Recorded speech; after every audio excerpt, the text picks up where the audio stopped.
I'd like to begin this morning by asking you a few questions. Would you say that the world is a kinder place today than it was 10 years ago? Would you say that people treat each other with more or less compassion and respect than they did 10 years ago? Would you say that there is more or less fear in our culture than there was 10 years ago? Would you say that you are more or less generous with your time and with your money than you were 10 years ago? Would you say that your faith and your spiritual life matter more to you today than they did 10 years ago? I'd be interested to hear your responses to those questions. We're in a sermon series called Matters of the Heart, and we're focusing on the 9 fruits of the Spirit that Paul lays out in his letter to the Galatians, chapter 5. We started with love and joy. What does it mean to love? Why is love hard? How does love lead to joy? How does fear keep us from loving? Then last week, we looked at peace and patience. How can we position ourselves to experience more peace in our lives on a regular basis? How can we spread peace to other people, starting with our own family? How can we practice patience in a world where everybody wants what they want, when they want it, right now, and if they don't get it, they grow irritable and frustrated? These are some of the questions that we've been focusing on during the month of February. Today we move on to the next two, kindness and generosity. John tells us a story that we do not find in the synoptic gospels, the other 3 gospels. A woman has been caught in the act of adultery. Now, the law at the time was very clear.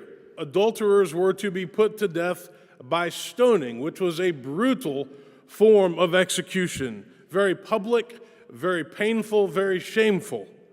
So the scribes and the Pharisees bring her to Jesus to present him with the dilemma. This woman has been caught in the act of adultery. The law of Moses says to stone her. What do you say? And Jesus knew exactly what they were up to. You see, if he had said, yes, she should be stoned to death, he would lose the reputation that he had gained as being full of love and full of compassion. But if he said, let her go, he would be accused of teaching people to break the law of Moses, and he would be in trouble for that. So what does he do? He takes a few moments to think. He leans down and he writes something in the dirt. We don't exactly know what, but he doesn't respond quickly. He's being trapped. He senses it. But they keep questioning him. It's kind of like when you're a minister and some controversial issue comes along and good people have honest disagreements and somebody comes to you and says, "Preacher, what do you think?" Let's see how he handles this one. "Preacher, what do you think about the border wall? Should we build it?" "Preacher, my husband has cheated on me twice. Should I leave him?" "Preacher, I've got a serious drinking problem, but I can't afford to go to rehab and take off work for a month. What should I do?" "Preacher, our old church told my daughter that she could never be an ordained minister because she's not a man. How should I feel about that?" "Preacher, my 17-year-old daughter is pregnant and she just got accepted into the college of her dream. What should we do?" Become a grandparent? Guys, I could go all day long. There's so many situations where preachers and rabbis get backed into a corner and asked the difficult questions. Jesus stands up, he looks at them, and he gives an incredibly brilliant response. "Let anyone among you who is without sin be the first to throw a stone at her." And one by one, they dropped their stones and they walked away, leaving Jesus alone with the woman. He says, "Woman, where are they? Has no one condemned you?" "No one, sir." "Well, neither do I condemn you, so go therefore and sin no more." Jesus says, if you're perfect, if you are without sin, if you've never made a mistake, then go right ahead, stone her. But he knew nobody could, because everybody sins and everybody falls short. Even when we try really hard not to, we fall short. The grace and forgiveness that Jesus demonstrated with this woman is the same grace and forgiveness that God shows to all of us. Some of you remember a guy by the name of Steve McNair. He lived very close to this church, just a few blocks, actually. He was the beloved quarterback of the Tennessee Titans the year that the Titans first came to Nashville. You may also remember what happened on July the 4th, 2009, and how his life came to a tragic end just 1 year into his retirement from the NFL. He was at a downtown condo with his girlfriend who shot him and then took her own life. The sports world and Nashville were absolutely stunned. I remember watching his funeral on TV. Eddie George and Derek Mason spoke. Then Bishop Joseph Walker, the pastor of Mount Zion Baptist Church here in Nashville, he got up and delivered what I thought was a very powerful eulogy. And Bishop Walker addressed what he called the big elephant in the room. He articulated what everybody was thinking. This hero, this sports legend, this great philanthropist, this role model, this famous son of Nashville was killed as the result of an affair that he was having with a 20-year-old woman, leaving behind a wife and 4 sons and many friends and millions of fans all over the place. And Bishop Walker referred to this story of Jesus when he encountered the woman who had been caught in adultery, and he talked about how the religious leaders were saying that she should be stoned to death for her actions in accordance with the law, but Jesus shocks them all. And so Bishop Walker stood at that funeral and he said, I have come to declare a stone-dropping contest. He said, next time you think about writing about Steve McNair, drop your stone. Next time you text somebody about him, drop your stone. Next time you tweet, drop your stone. What Steve McNair was doing in his personal life was not right.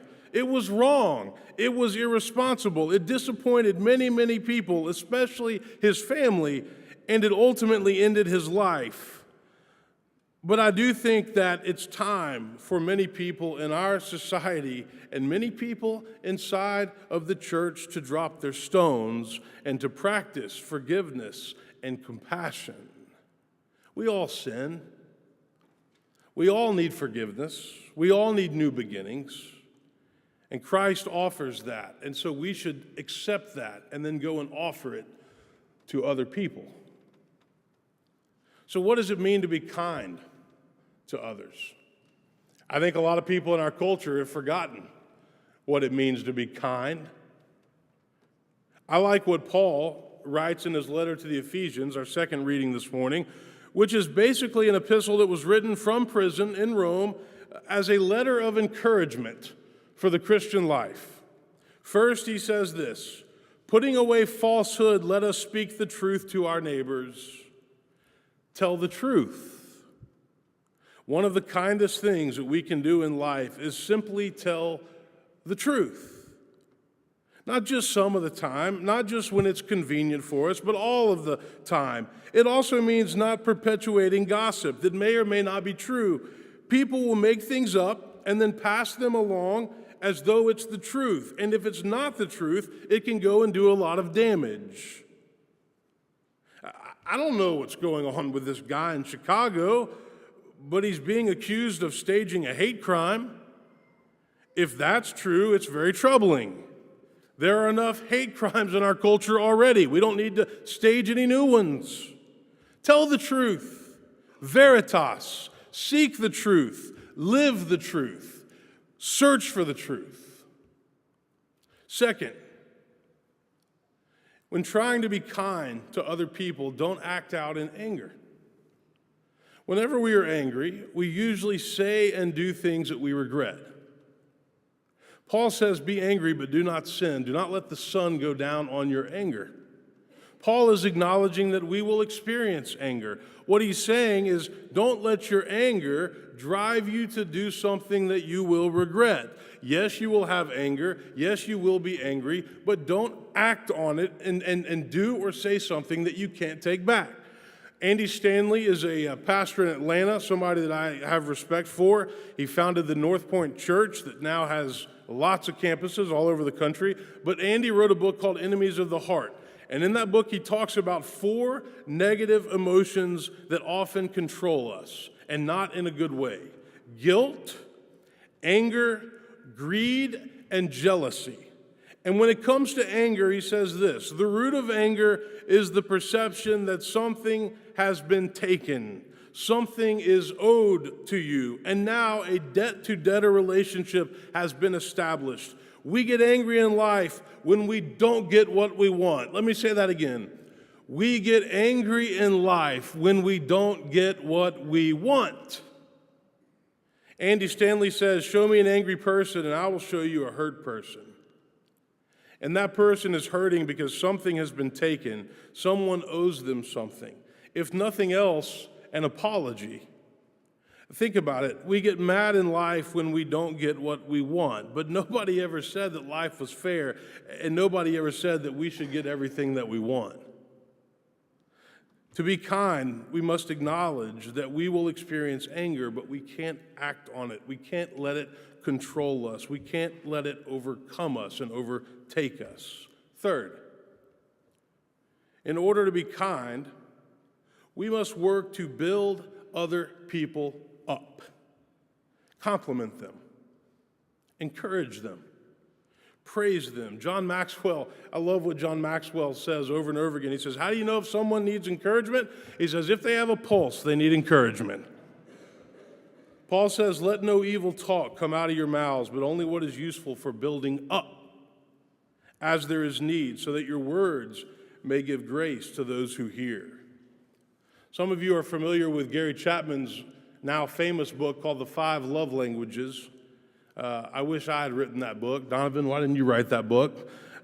Gary Chapman says there are 5 basic ways that we show love to each other in marriage and in relationships. What are those 5 ways? Quality time, physical touch, words of affirmation, acts of service, and gifts. He says these are the basic ways that we show love to each other. And so you need to be aware what your spouse or what your significant other's love language is. Megan's is words of affirmation. I have to know that. I need to compliment her. I need to build her up. Most guys don't want to do that because they think it's cheesy. They think it's, it's not natural for them. But that's her love language. I need to be familiar with that. I need to tell her how pretty she looks. I need to tell her what a great physician she is, what a great mom she is. That means a lot to her, even if it's not natural for me to do that. People need encouragement. They need compliments.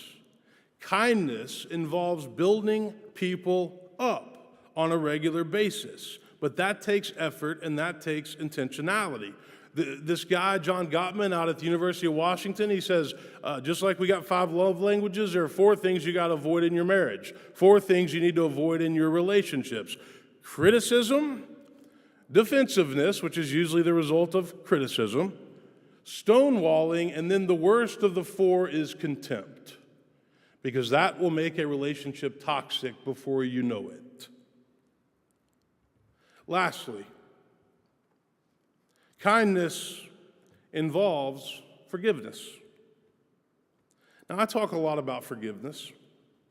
Jesus talked a lot about forgiveness. Maybe it's a reminder to myself that I need to practice forgiveness more often. Paul says this, put away from you all bitterness and wrath and anger and wrangling and slander, together with all malice, and be kind to one another, tenderhearted, forgiving one another, as God in Christ Jesus has forgiven you. I preach forgiveness because it's not easy. It's really easy to preach, but it's not as easy to practice. Our lives will be miserable if we don't learn how to forgive. We can only live in the present moment. We can't change the past. We can't control the future.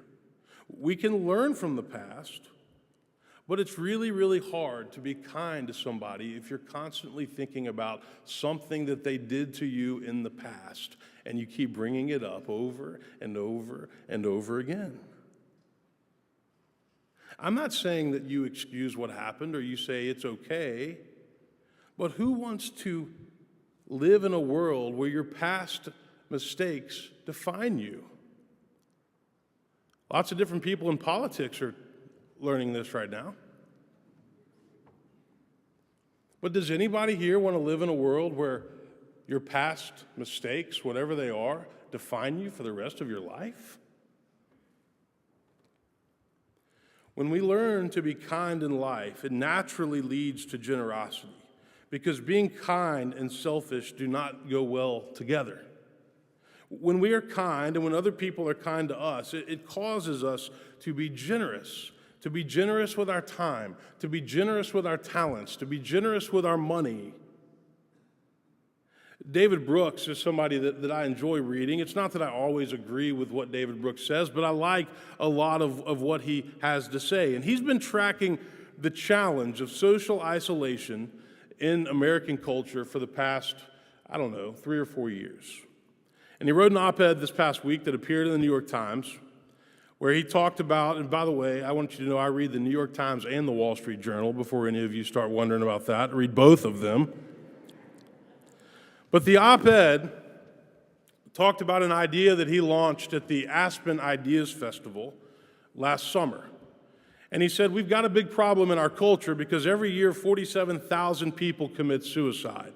And every year 72,000 people die of drug addiction and drug overdose. The concept that he presented is the idea of being a weaver, somebody who intentionally works to build relationships and connections in local communities. He said, our culture needs more of that right now. And I agree with him. Our culture needs more people who are committed to weaving than we have right now. Brooks said this. He said, when we stereotype and abuse and impugn motives and lie about each other, we've ripped the social fabric and encouraged more ugliness. When we love across boundaries and listen patiently, see deeply, and make someone feel known, we've woven it and reinforced generosity. Let me read that quote again. When we stereotype, abuse, impugn motives, and lie about each other, we've ripped the social fabric and encouraged more ugliness. When we love across boundaries, we listen patiently, see deeply, and make someone feel known. We've woven it and reinforced generosity. Kindness and compassion go a long way in life. It's been said before that people might forget what you said to them, and people might forget what you did to them, but people will never forget how you made them feel. That will stick with them. So remember that as you live your life this week. People will never forget how you made them feel. Amen.